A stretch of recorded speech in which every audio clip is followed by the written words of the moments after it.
अस्सलाम वालेकुम जी, कैसे हैं आप सब लोग। उम्मीद करती हूँ आप सब लोग खैरियत से होंगे। अल्हम्दुलिल्लाह मैं भी बिल्कुल ठीक ठाक हूँ। तो सऊदी आने के बाद गाइस ये पहला व्लॉग है जो मैंने प्रॉपरली रिकॉर्ड किया है, बिकॉज आते ही साथ तो हम सारे लोग बीमार पड़ गए थे। पहले मैं बीमार पड़ी, फिर बच्चे, फिर भाई और फिर हस्बैंड। तो आहिस्ता आहिस्ता करके हम लोग सारे बीमार हुए और काफ़ी लंबे बीमार हुए। तो इस वजह से ना मैंने कोई वीडियो रिकॉर्ड नहीं किया हुआ था। तो जब मेरी तबीयत बेहतर हुई तो तभी मैंने ये सारे क्लिप्स रिकॉर्ड किए थे और इतने ज़्यादा कपड़े जमा हो गए थे ना, तो मैंने सोचा सबसे पहले लॉन्ड्री करते हैं, क्योंकि आपको पता है बच्चों के कपड़े रोज़ आने ही निकलते हैं। लेकिन मेरी इतनी भी हिम्मत नहीं हो रही थी कि मैं इनको डेली वॉश कर दिया करूं। तो आज दिन काफ़ी अच्छा निकला हुआ था, तो मैंने सोचा सबसे पहले लॉन्ड्री करते हैं और कपड़े सुखा देते हैं बच्चों के। मैं भी काम कर रही थी कि फिर बच्चे उठ गए, तो मैंने सबसे पहले सोचा कि इनको दुद्धू बना के दे देती हूँ, फिर अपने काम कंटिन्यू करूँगी। क्योंकि माँ बनने के बाद मुझे इस चीज़ का अच्छे से एहसास हो गया है कि अगर आपने बच्चों का पेट नहीं भरवाया तो फिर वो आपको कोई काम नहीं करने देते, आपको बार बार डिस्टर्बेंस होती है। तो देखा कितना अच्छा ज्ञान दिया ना मैंने आप लोगों को। तो फिर मैंने सारे काम छोड़े और सबसे पहले बनाया अपने बच्चों के फीडर, ताकि मैं बाकी काम आराम से कर सकूँ। और दुद्धू देखते ही मेरी बेटी का मूड देखें कितना अच्छा हो जाएगा। यार वैसे हर बच्चे का मूड इसी से ही सही होता है, क्योंकि यही तो उनकी ट्रीट होती है।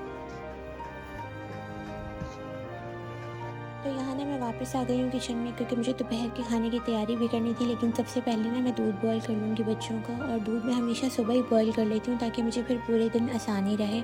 और यहाँ दूध भी थोड़ा सा रह गया था। अच्छा, मैं ना दूध में क्या करती हूँ, थोड़ा सा पानी मिक्स करके देती हूँ, क्योंकि स्टार्टिंग में मैंने इनको बिल्कुल प्योर मिल्क दिया विदाउट वाटर वाला, तो ना इनके थोड़े से स्टमक का इशू आ गया था दोनों बच्चों की। तो फिर अब मैं थोड़ा सा पानी ऐड कर लेती हूँ।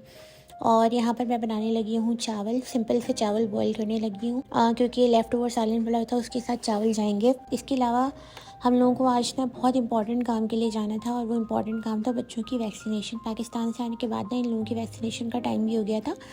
तो फिर मैंने अपने हस्बैंड को कहा कि सबसे पहले आप ये काम करवाएं, क्योंकि आगे रमज़ान भी है और फिर रमज़ान में रूटीन का पता नहीं चलता ना, और अभी हमें यहाँ में ज़्यादा टाइम भी नहीं हुआ, तो इस वजह से अभी शेड्यूल करना सारे कामों को थोड़ा सा टफ़ लग रहा है। तो यहाँ पे मैं चावल निकाल रही हूँ और साथ साथ दूध देख रही हूँ। और हमेशा यार ये होता है कि जब दूध पे आप नज़र गाड़ के रखो ना कि भाई अभी बॉईल होगा अभी बॉईल होगा, तो वो कभी बॉईल नहीं होता। लेकिन जैसे ही आपकी नज़र चुके ना, वो फ़ौरन बॉईल होने वाला होता है। और वापस आने के बाद गाइस मैंने बहुत क्लीनिंग करी है, बहुत ज़्यादा। इसके बाद कहीं जाके थोड़ी बहुत मेरी चीज़ों की शक्लें नज़र आना शुरू हुई हैं। अब ये देखें, मैं ज़रा सा काम में बिज़ी किया हुई, ज़रा सा बस मैंने तकरीबन 2 से 3 मिनट के लिए इधर उधर अपनी नज़रें की होंगी और दूध बिल्कुल बॉईल होने वाला हो गया। तो यहाँ पर भी मेरी अच्छी वाली बचत हो गई है। और ये तो 101% कन्फर्म बात होती है ना कि जब जिस दिन आपको जल्दी काम निपटाने की होती है ना कि यार आज जल्दी जल्दी काम फिनिश हो जाए, उसी दिन आपका काम बढ़ जाता है। और मेरे साथ तो तकरीबन रोज़ ही ऐसा होने लगा कि कभी दूध बॉईल हो जाता है, कभी सूजी बॉईल हो जाती है, कभी कुछ इस तरह, यानी कि कोई ना कोई काम हो जाता है कि मुझे चूल्हा क्लीन करना पड़ जाता है। तो शुक्र आज मेरी बचत हो गई, वरना मुझे फिर से सारी क्लीनिंग करनी पड़ जाती।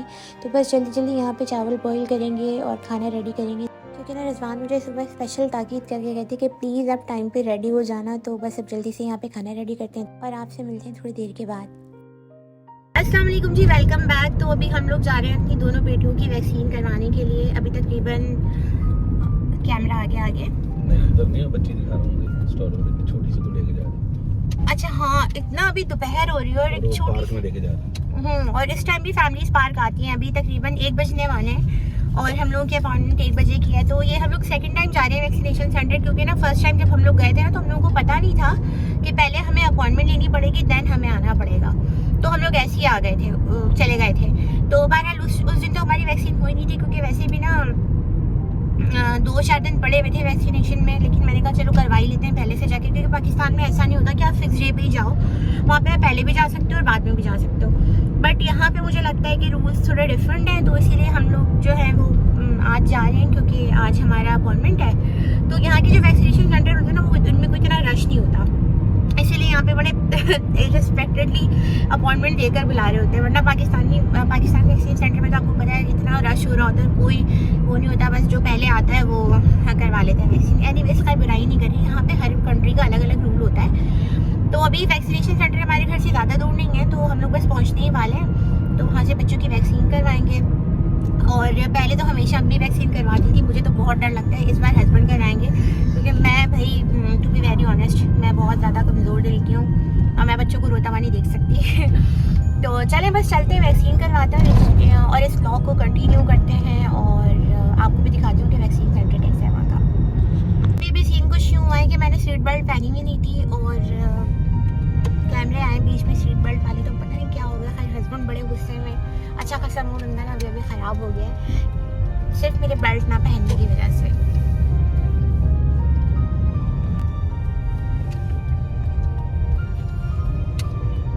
सो हम अभी पहुंचने वाले हैं वैक्सीनेशन सेंटर के बाहर, बल्कि पहुंच गए। आई थिंक यही वाला गेट है।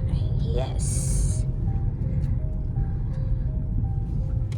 पार्किंग घूमते हैं और फिर अंदर चलते हैं।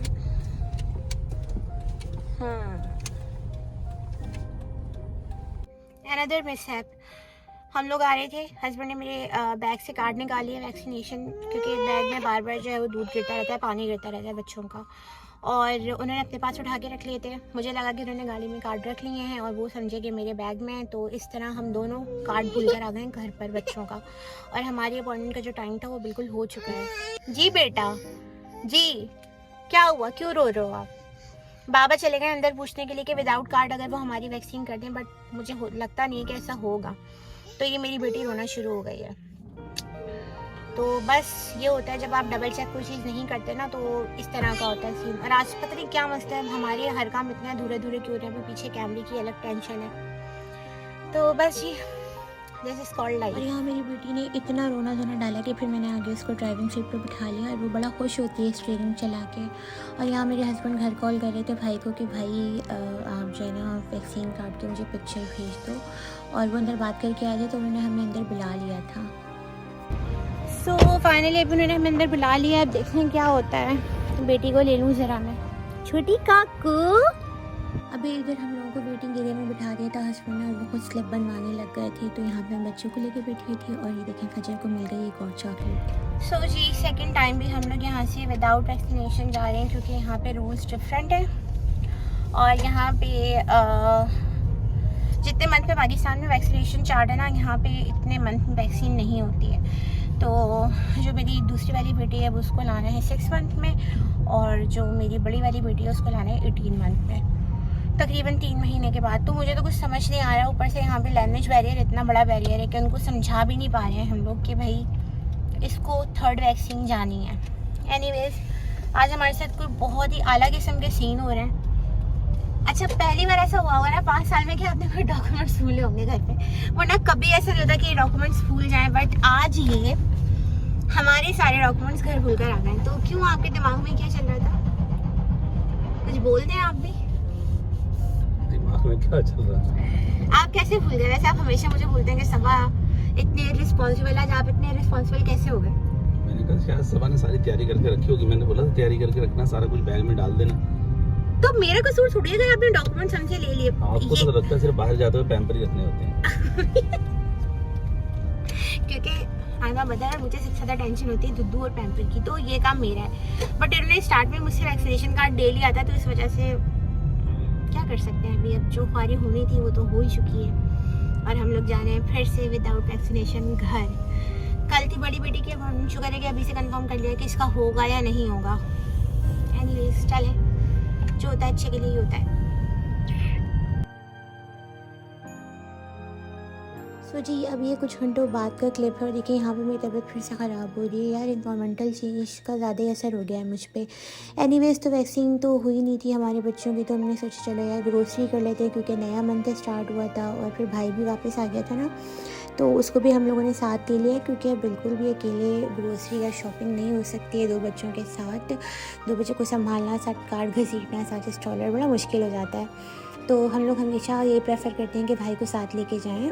इधर देखें कितना प्यारा डेकोर हुआ है हमारे घर के सामने वाला मॉल, और यहाँ पे यार रमज़ान आते ही ना एक वाइब्स आना शुरू हो जाती है। यहाँ पे सब लोग माशाल्लाह बड़ा डेकोर करते हैं, मॉल्स में भी डेकोरेशन हो जाती है, और घरों पर भी बहुत ज़्यादा यहाँ पर ना डेकोर्स होती हैं रमज़ान की। तो यहाँ पता लग रहा होता है सही वाला रमज़ान को सेलिब्रेट करना। तो यहाँ पर भी हम लोग आ गए हाइपर नेस्टो पे। ऑल्दो ये कुछ दिन पहले का क्लिप है, तो यहाँ पर इतनी कोई ख़ास ऑफर्स नहीं थी, लेकिन हम लोगों को चूँकि ग्रोसरी करनी थी, घर पे कोई ग्रोसरी नहीं थी, तो फिर यहाँ पर आकर अभी मैं अच्छी खासी ग्रोसरी कर लूँगी। तो ये वाला हाइपर नेस्टो जो है ना, इसमें मैं फ़र्स्ट टाइम आ रही हूँ, क्योंकि जब मैं यहाँ पर थी तो ये ओपन नहीं हुआ था। तो ये ना फ़र्स्ट रिटेल ग्रॉसरी है जो मैं यहाँ पे सऊदी आने के बाद कर रही हूँ। और जब मैं ग्रोसरी कर रही थी ना, तो मुझे इस बात का एहसास हो रहा था कि शायद मैं ग्रोसरी करना भूल गई हूँ। क्योंकि पाकिस्तान में ऐसा होता था कि अम्मी को सामान लिख के दे देते थे और अम्मी ले आती थी, बल्कि अम्मी को तो बताने की भी ज़रूरत नहीं होती थी कि क्या लेकर आना है। वो खुद ही सारा कुछ लाकर पहले से ही रख देती थी। लेकिन यहाँ पर आने के बाद ना मुझे अपने जहन पर ज़ोर डालकर हर चीज़ लेनी पड़ रही थी कि मेरे घर में क्या नहीं है। वैसे तो सारा कुछ ही ख़त्म हो चुका था, क्योंकि हस्बैंड मेरे साथ ही पाकिस्तान से आए थे और भाई को इतना एक्सपीरियंस नहीं है ग्रोसरी का, तो कुछ भी इतना ख़ास था नहीं। तो हस्बैंड ने कहा था कि सभी चीज़ें लेनी है। बट यहाँ घर होकर ना मैं हर चीज़ पे जहन पे ज़ोर डाल के सोच रही थी कि यार मुझे क्या चीज़ लेनी है, क्या चीज़ लेनी है। वरना पहले ऐसा होता था कि मैं हर चीज़ कार्ट में डालने से पहले ना उसके इंग्रेडिएंट्स चेक कर लेती थी कि हमारे टेस्ट के अकॉर्डिंग है या नहीं है। बट इस बार हस्बैंड मुझे दिखा रहे थे और मैं बोल रही थी यार जो समझ आया उसको कार्ट में डालो। इवन मैं ये भी भूल गई कि मैं कौन सी चीज़ें इस्तेमाल करती थी 3 साल पहले। फिर जब मैंने जहन पे ज़ोर डाला तो मुझे याद आया यार मैं पक की चीज़ इस्तेमाल करती थी। तो यहाँ पर इतने सारे ऑप्शन होते हैं ना कि इंसान वैसे ही कन्फ्यूज़ हो जाता है। तो हस्बैंड कह रहे थे ये वाली ले लेते हैं, बट मैंने कहा नहीं यार पक के ले लेते हैं, क्योंकि मेरा जो टेस्ट है ना वो वही वाला बना हुआ है। और यहाँ पर आ गए थे अभी हम लोग चावल वाले सेक्शन में। तो हमेशा से मेरी चॉइस ये वाले चावल रहे हैं जो मैंने आपको भी दिखाया है वीडियो में, क्योंकि जब से मैंने ये इस्तेमाल करना शुरू किया ना मुझे और दूसरे चावल का टेस्ट अच्छा ही नहीं लगता। तो सारी ग्रोसरी तो हस्बैंड और भाई कार्ट में उठा के डाल रहे थे, लेकिन मैं सिर्फ घूमने घूमने में ही थक गई थी। और यहाँ आने के बाद अब मैंने हस्बैंड से कहा कि हम नेक्स्ट टाइम यहाँ पर नहीं आएंगे अनटिल अनलेस यहाँ पर जब तक कोई ऑफ़र नहीं लगती, क्योंकि यहाँ पे काफ़ी सारा सामान मिसिंग था जो मुझे चाहिए था। तो वो इंशाल्लाह नेक्स्ट ग्रोसरी में ले लूँगी। अभी बस यहाँ से बिलिंग करवाएंगे, घर जाएंगे, क्योंकि वाकई में बहुत ज़्यादा थक चुकी हूँ। तो चले इंशाल्लाह मिलते हैं आपसे नेक्स्ट व्लॉग में। टिल देन टेक केयर, अपना बहुत सारा ख्याल रखिएगा, मुझे मेरी फैमिली को दुआओं में याद रखिएगा। अल्लाह हाफिज़।